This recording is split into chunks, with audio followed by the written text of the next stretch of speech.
Welcome back to the Grow RDH podcast. My name is Katie and I am your host.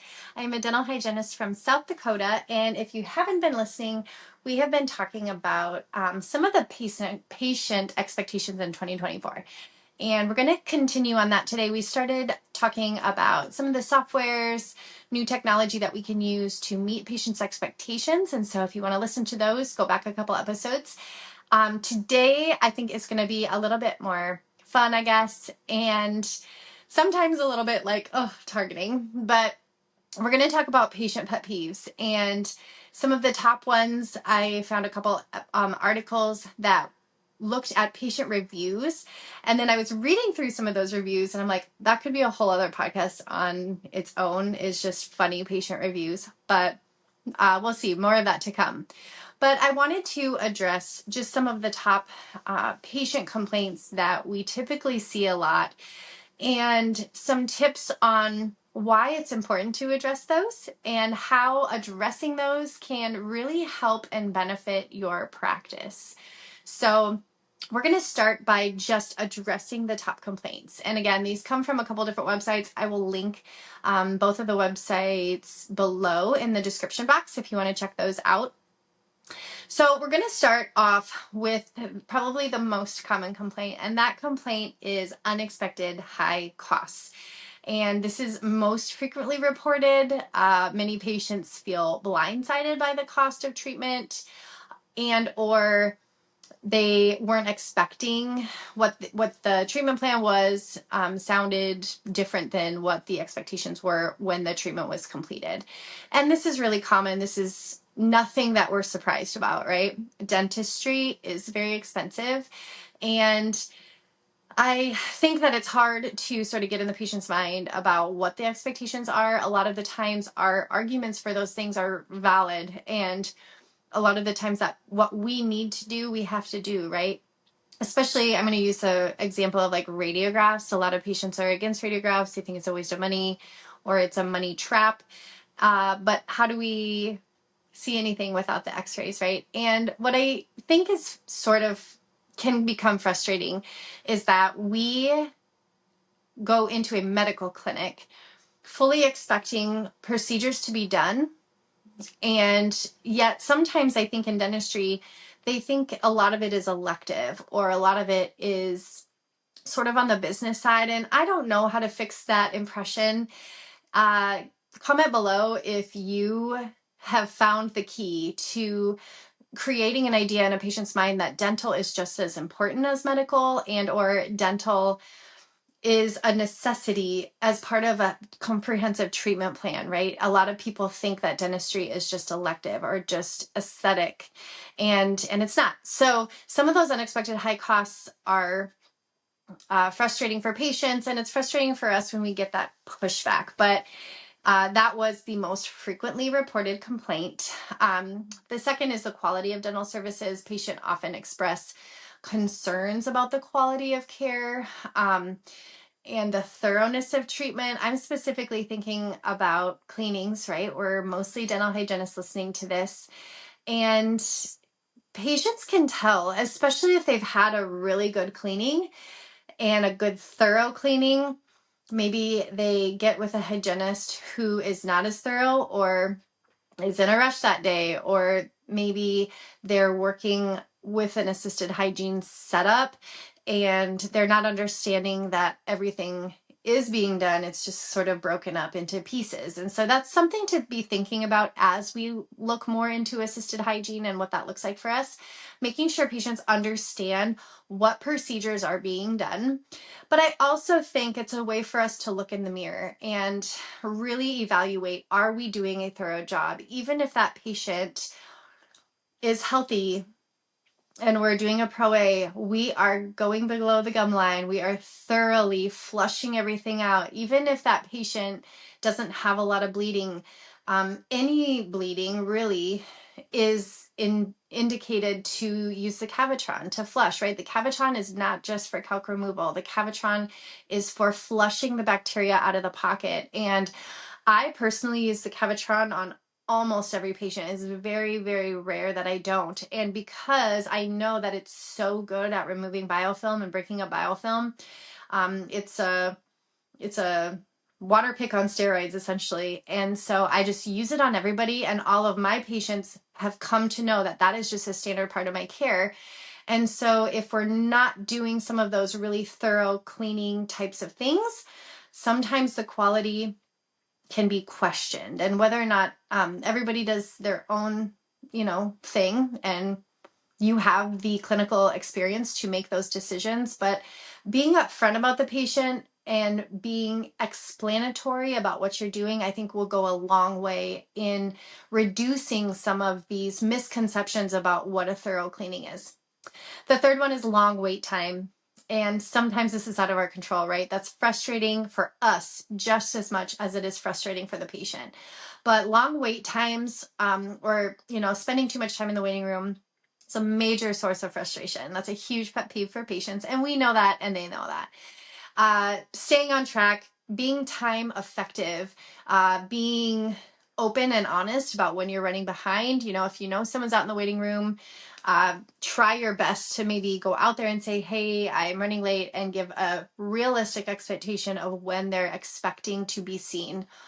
I think with software, this has so much opportunity to be like, if they're on if you have texting, automatic texting with your system, I think this would be a really good way to maybe alert the patients. And again, I don't necessarily know, I work in a prison, we don't have texting, but I just foresee that even if you're not using it in this way now, I foresee there to be a lot of opportunity for automatic updates. Your appointment, we will come in and greet you in 5 minutes or something, or 5 minutes wait time, something like that. So comment below if you're using anything like that. I don't know if that exists, but I think the potential is there to do that. Next complaint is post-treatment complications. And I think I've said this in a few episodes, and because it rings true, anytime a patient has unmet expectations, they're going to be upset. And the more that you can educate them and talk to them about expectations, the better, because then you're going to have less complaints. So that means if you're doing maybe a Pro-G or SRP, and you're not talking to them about some of the discomfort they can have the next day, your gums can be tender, your gums can be sore, there may be a little oozing blood when you're brushing, and that's completely normal.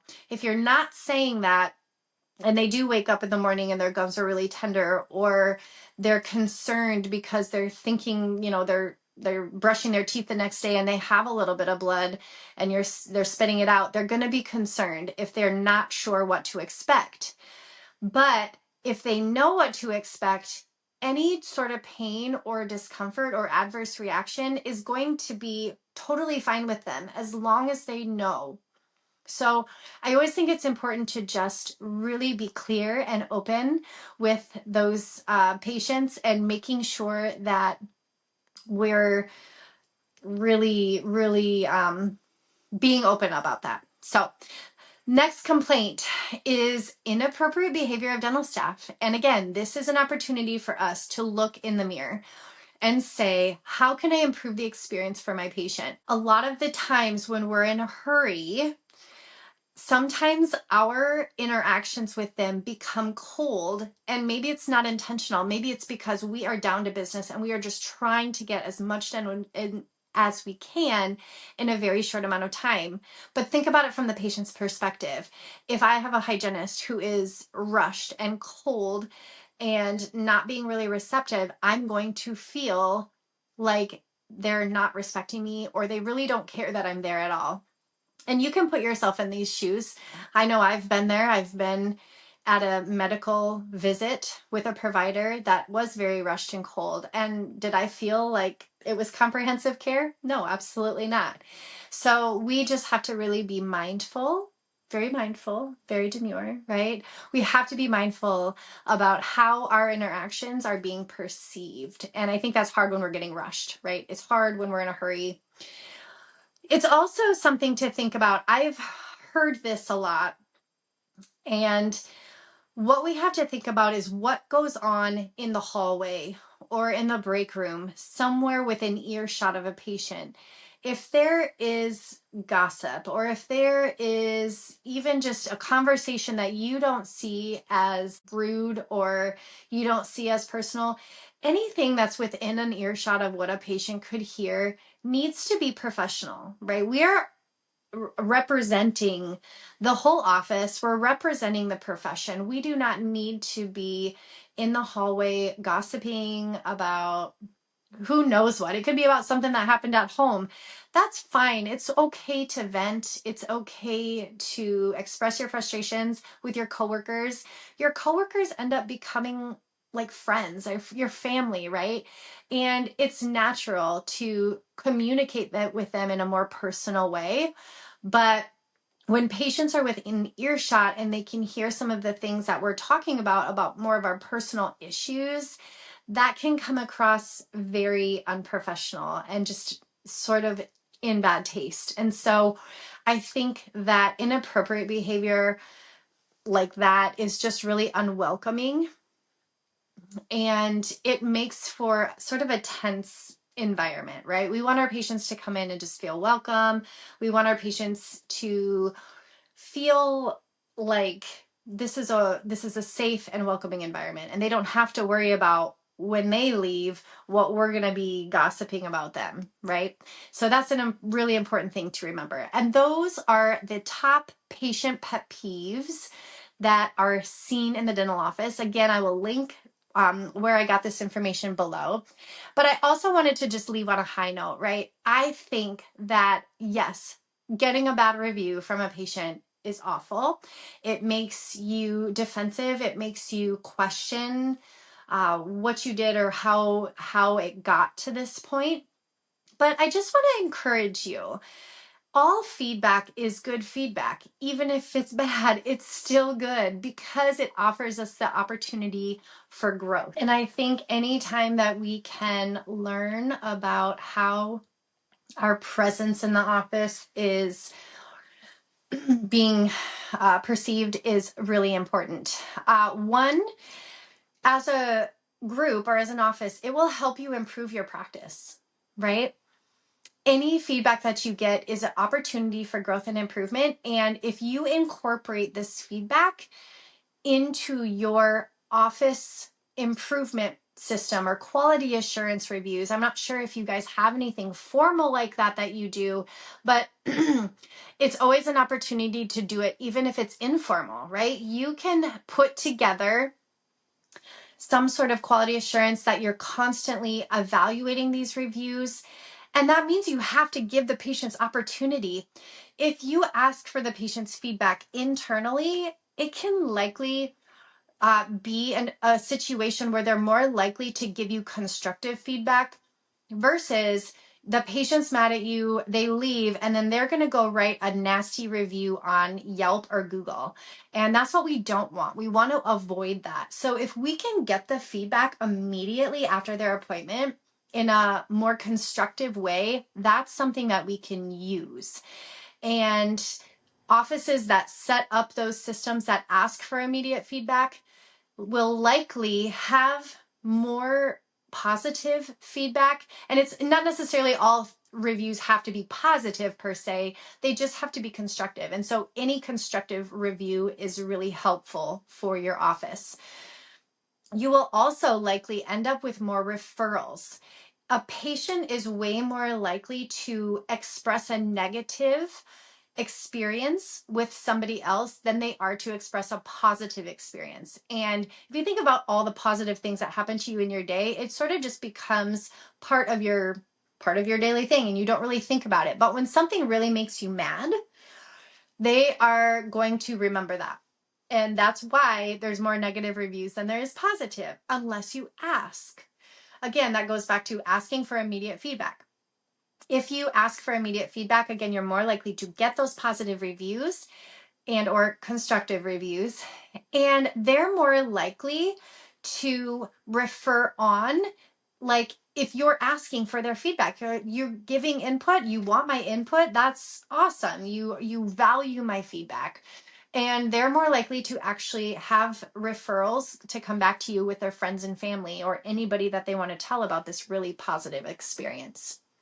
Another thing is that you are going to become more efficient, because a lot of the positive or constructive feedback that a patient is going to give, like long appointment times or miscommunication, it is going to make your practice more efficient.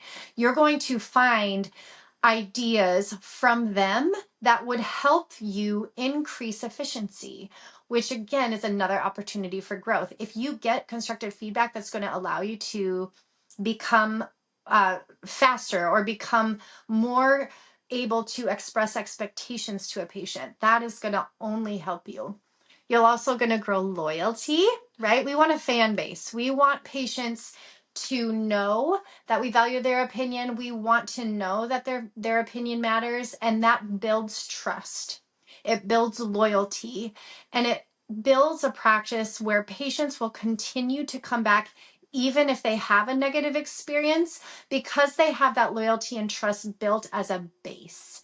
And that just brings you together. It puts the provider and the patient on the same side, right? We want to be on the same side. We are on the same side. We both want you to be healthy. We want you to have a healthy mouth. How do we get there? And there's always time conflictions and issues that happen every day. But if you're starting from a baseline trust or loyalty, you are going to have much better experiences when a patient does have a negative situation happen, and it's only going to help you get better. So overall, those are my recommendations. Those are the top patient complaints, and those are some recommendations for how you can improve your practice systems to help address those top patient complaints. I hope this was helpful. Comment below what you and your office have done to address these things. Do you ask for feedback? How do you work that feedback into your practice management or your quality assurance? I would love to hear some stories and ideas. And if you have a story that you would like shared on the podcast, I would love to share that with all the hygienists that are listening. So thank you for your time today, and I will see you next Friday.